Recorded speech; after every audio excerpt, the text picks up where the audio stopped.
I was looking for a different book, but I couldn't find it, so today I'm going to review Optimism by Helen Keller. I've read 4 Helen Keller books so far. I really love reading Helen Keller. And surprisingly, this is probably my least favorite of the 4 books I read, and maybe the only one that I didn't like a ton, but I might have just not been in like a good mood or something when I read it. I don't know. Might be better than I gave it credit for. But just the whole concept. Everybody, I think, knows who Helen Keller is. She was blind and deaf, and she wrote a book called Optimism. That right there, like, there was like a certain contrast the first time I saw this. I think like it was sitting on the night table next to Ty Lopez while he was talking, and I like caught it. And I was like, whoa, that's craziness. And I went out and ordered it right away. And anyway, this book, Helen Keller, she was alive in the late 1800s, early 1900s. So back when Conrad Hilton was young, he's the guy, of course, that started the Hilton hotels. And man, he's got a really interesting, fascinating story. But anyway, when he was like 14 or 15, he found this very book like on his mother's sewing table.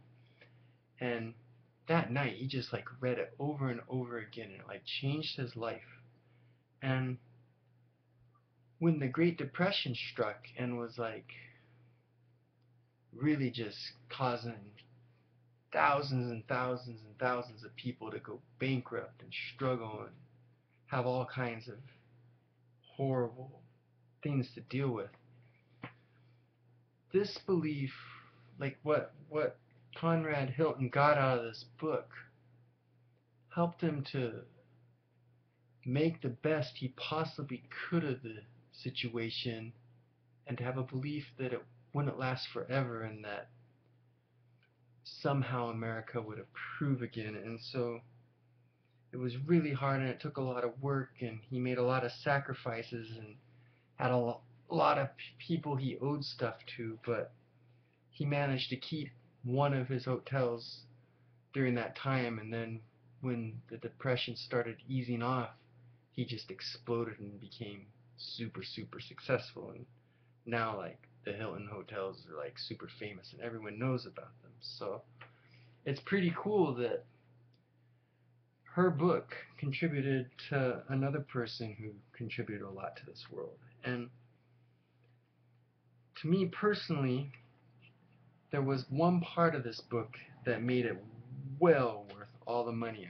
Like, it was actually cheap, so it's silly of me to even say that, but this one paragraph right here is just like, man, it hit me hard.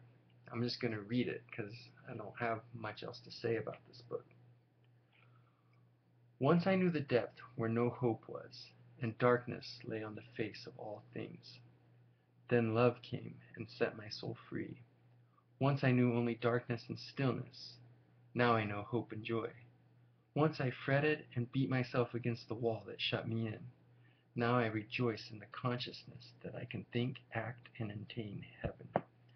My life was without past or future. Death, the pessimists would say, a consummation devoutly to be wished.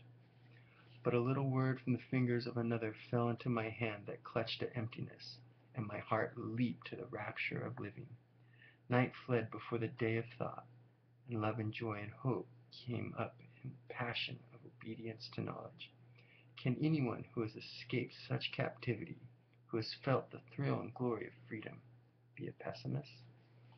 So I thought that was pretty cool.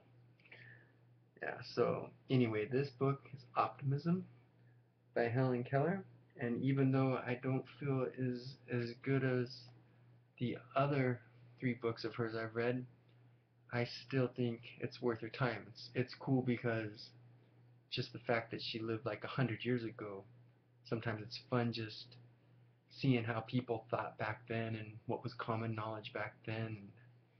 Because this is the place where she was coming from. It was a different world she was living in back then. So anyway, Optimism by Helen Keller.